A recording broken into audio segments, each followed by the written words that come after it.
What's up, everybody? We are here again for the second Monday in a row. I am loving this new process that I'm working with, and there are so much good sports happening in Southern California right now. First, I want to get you guys caught up on what's been happening in the flag football world, specifically at Catella High School. Catella's girls flag football team is back this year with a new coaching staff compiled of head coach David B. Wilson, a former Catella alum, football and track standout, and his young upstart offensive coordinator, Ulysses Lua, who ran track for Coach Wilson in his own heyday. The team managed to split their first two games of the season at home versus Ayala and Orange High Schools. Against Ayala, they found themselves in a first half hole, 21-0, before rallying in the second half to score 2 touchdowns. It was a hard-fought effort and they had opportunities, but in the end it was not enough. The final score was 21-12. The following afternoon, the Lady Knights had much better success, shutting out Orange High School by a score of 31-0. In that matchup, the play of the day was when center Natasha Gonzalez received a pitch from quarterback Natalie Rodarte on a triple option after a great fake up the middle to running back Samantha Chavez that froze the Orange defense, both groups of fans I might add, and even Gonzalez herself before she ran in for a long touchdown that sparked the Rata home. The team then headed to Inglewood's SoFi Stadium on Saturday for an exciting opportunity to play a 6-minute exhibition game during halftime of the Chargers preseason home opener versus the LA Rams. The ladies put on a good showing in front of all their supporters, but were outscored 12-0 by the Marina High Vikings. Last week, the girls had a busy schedule and played 3 games. On Monday, they traveled out to play a late afternoon game versus the very talented, may I add, Mayfair Monsoons at shady Ron Yari Stadium at Bellflower High. The offense struggled to move the ball most of the game, and the lone touchdown came on a short pass from junior quarterback Natalie Rodarte to junior center Natasha Gonzalez. The final score of that game was 31-6. After the day off, the Lady Knights had back-to-back games on Wednesday at home against their city rivals, the Loera Saxons, and away versus the El Medina Vanguards on Thursday. The Saxons end up defeating Catella's Lady Knights in a close and competitive low-scoring game by a score of 7-6. Junior quarterback Natalie Rodarte led the offense down the field on Catella's first drive and capped it off with a touchdown pass to Natasha Gonzalez, but the Knights failed to convert the 1-point PAT attempt that later would prove to be critical. A big goal line stand by the Knights that included multiple pass breakups later in the first half would give Catella the momentum going into halftime. Unfortunately, Loera's lone touchdown came in the second half, and they were able to convert the 1-point PAT try to just squeak out with the win. Sophomore safety Gracia Montes would come down with an interception later in the half and give the Knights an extra opportunity, but the Loera defense held strong with an impressive goal line stand of their own in the final 2 minutes. The following evening, the Lady Knights traveled to El Medina High School to face the Lady Vanguards, where they would fall 20-6. The player of the game was senior linebacker Amaris Hara, who had a monster game, leading the team with 6 tackles along with a sack and an interception. Tonight, they'll battle at Tustin High School against the Tillers at 7 o'clock. The Tillers hold a 1-2 record. And Friday, they'll have a matchup against the crosstown rivals, the 0-2 Western Pioneers, at home at 3:30. Although the scores have not been in their favor, I see good things on the horizon for the Lady Knights. The ladies have already played 6 games, which is double than most of the upcoming opponents they have on their schedule. The defense has held strong in the red zone, and they haven't committed too many penalties. The offense has been able to move the ball and make on-the-fly adjustments. It just hasn't translated to points on the board, but this week they do play 2 teams with losing records. Could this be the week they finally get hot? Catella's boys football faced off against the Valencia Tigers this past Thursday at Valencia's Bradford Stadium. The Tigers' offensive attack slowly but surely whittled down the Knights' defense and racked up 5 touchdowns, 3 through the air from the efficient passing performance of senior quarterback Adrian Hurtado.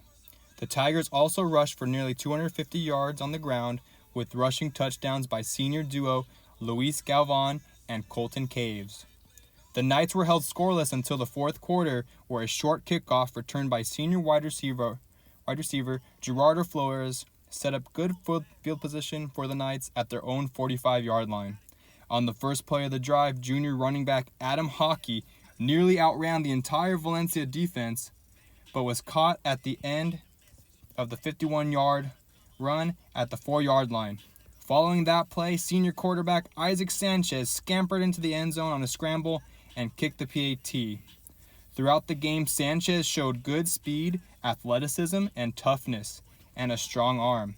He finished the game with 8 completions on 16 attempts with 67 yards, while adding 9 carries for 34 yards. The Knights trusted him with more than just running the offense. He also saw action at safety, punter, place kicker, kickoff specialist, and even attempted to return a punt. Junior running back Adam Hockey looked comfortable as the main back Thursday night as he showed patience toting the rock and an affinity to protect the ball between the tackles and soft hands. He finished the game with 9 carries for 89 yards and 5 catches for 24 yards for a total of 113 yards from scrimmage. Hockey also started the game at inside linebacker. Penalties hurt the Knights and put them in many third and long situations where they were only able to convert 1 third down last Thursday. Moving on to this week, the Knights will have a very rare Week 1 bye to prepare for their next game, their home opener versus the Estancia Eagles on Thursday, September 5th. In the meantime, Estancia will host crosstown rival Costa Mesa on Friday at 7. The Mustangs are 1-0 after feeding the Magnolia Sentinels 35-0. I should be there at that game, so you might see me if you attend. Now in baseball news, local Angels TV broadcaster Mark Gubicza was inducted into the Kansas City Royals Hall of Fame this past Monday at the opening night of the Angels-Royals series. Gubicza pitched 13 seasons with Kansas City from 1984 to 1996 and was a back-to-back MLB All-Star in 88 and 89. He retired as the franchise leader in strikeouts at the time. On Thursday, the Angels made the curious decision to extend general manager Perry Minasian's contract through 2026, with the club on the verge of securing their 9th straight losing season. The Angels are currently 16.5 games back of first place with a record of 54-77. The Angels had no days off this week and played 7 games of a 10-game road trip, first opening up against the Kansas City Royals for a 3-game series and then finishing the week with a 4-game series that ended yesterday against the Toronto Blue Jays. They only won 1 game during the stretch on Tuesday in Kansas City with a score of 9-5, where young Angels shortstop Zach Neto hit his 19th home run of the season and is now on the cusp of reaching the 2020 club with 23 stolen bases to go with those 19 home runs. It should be any day now. In Los Angeles, the Dodgers hosted the Seattle Mariners early this past week and faced the Tampa Bay Rays over the weekend. Former Dodger and current Mariner Justin Turner received a standing ovation every night in front of the Dodger Stadium crowd. And in the first game on Monday, Dodgers pitcher Gavin Stone battled Seattle's Bryan Woo for 7 scoreless innings with 10 strikeouts. But in the bottom of the 7th, number 9 Gavin Lux broke the game open with his 9th homer of the year, a solo shot to deep left center. Following that up, his first game back from the injured list, the Dodgers' Max Muncy added 2 more runs with a 2-run homer and gave the Dodgers a 3-0 victory. Also in that game, newly brought up infielder Tommy Edman also got his first hit in the majors since October of last season and continued to hit the ball pretty well throughout the week while also playing center field. The following evening, Walker Buehler struggled early in his second pitching start since coming off the injured list and only made it 4 innings. He started the game by giving up a double, followed by back-to-back walks to load the bases. The Mariners' Jorge Polanco then knocked in 2 runs with a line drive base hit to right. Later in the third, Polanco would later knock in a 3rd run on an RBI double.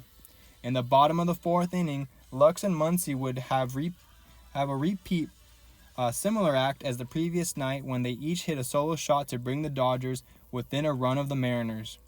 Late in the 7th, Edman would get his first extra base hit with the Dodgers, and Mookie Betts would tie the game with three batters later with a double down the left field foul line. But the swing of the night was when Dodgers outfielder Jason Hayward came in to pinch hit for Kike Hernandez and crushed a high 99-mile-per-hour fastball with 2 men on to give the Dodgers a 3-run lead that they would hold on to until the end. The final score of that one was 6-3. The Dodgers would then go on to sweep the Mariners the following evening after an explosion of offense that gave the Dodgers an 8-4 win. Sadly, on the day off, the Dodgers decided to release Hayward, who meant a lot to his Dodgers teammates. And after their day off on Thursday, the Dodgers took on the Rays Friday with Bobby Miller getting the start for the Dodgers. He would pitch 6 innings and record 9 strikeouts, allowing 3 runs. During that game also, history would be made. Shohei Ohtani became the fastest player in Major League Baseball history to reach the 40-40 club, that being, of course, 40 home runs and 40 stolen bases. And he reached this historic milestone with a dramatic crack of the bat, with the score tied 3-3 and bases loaded in the bottom of the 9th. That grand slam would give the Dodgers an uplifting 7-3 victory. Ohtani is the only 6th player to reach this mark and was already the 3rd fastest player to reach the 30-30 mark. Is it possible he could reach 50-50? Who knows? The next night, the Dodgers would blow a lead and lose in extra innings 9-8. And yesterday, they secured the series with a 3-1 victory. Gavin Stone started and earned the win and pitched another 7 innings. The Dodgers are still in first place with a record of 78-53 and 3 games ahead of the Arizona Diamondbacks, who they'll see later this week, and 4.5 games in front of the San Diego Padres. Tomorrow they'll start to finish the homestand against the Baltimore Orioles before heading to Arizona. Next is NFL time. The Los Angeles Chargers head coach Jim Harbaugh got his first win, albeit a preseason win, on Saturday versus the Cowboys in Dallas after quarterback Trey Lance threw 5 interceptions for the Cowboys. The Los Angeles Rams backups finished the preseason in Houston as they faced the Texans, but failed to make it 3 wins in a row as they lost the preseason finale by a score of 15-17. Offensively, Rams rookie wide receiver Jordan Whittington has created quite the buzz and excitement throughout the NFL. He is a physical player after the catch and was a favorite target of Stetson Bennett throughout the first 2 games. Although he failed to score a touchdown in the first 2 games, he was open often and targeted 17 times, catching 11 balls and racking up 126 yards receiving.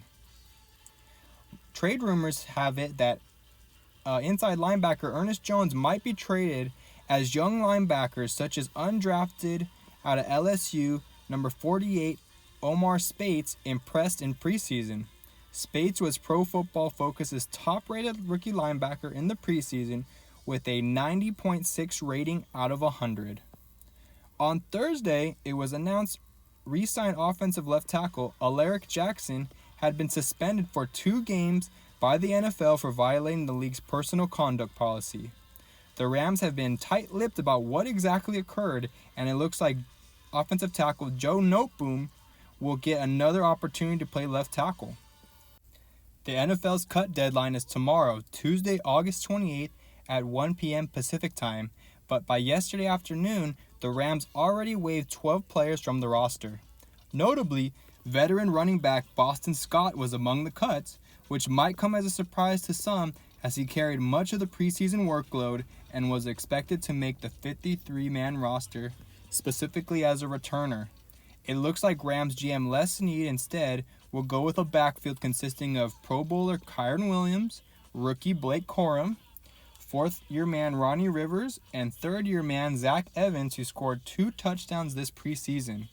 Snead also will have many tough decisions to make before they open up the season in Detroit against the Lions on Week 1's Sunday night primetime game. And finally, if you forgot, as did I, college football season also resumed this past weekend, and the game of the weekend was surely Georgia Tech's upset over number 10 Florida State in Dublin, Ireland. The Seminoles and Yellow Jackets traded punches throughout the ballgame, but a clutch field goal by Georgia Tech's kicker, Aiden Beer, nailed a 44-yard field goal with only 5 seconds remaining in the game. Well, everybody, this has been Henry J. Medina with this week's Medina Monday Sports Week in Review. Thank you all for listening. We hope you'll be back next week.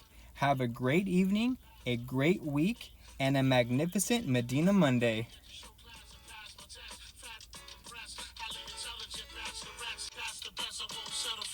I wanna get a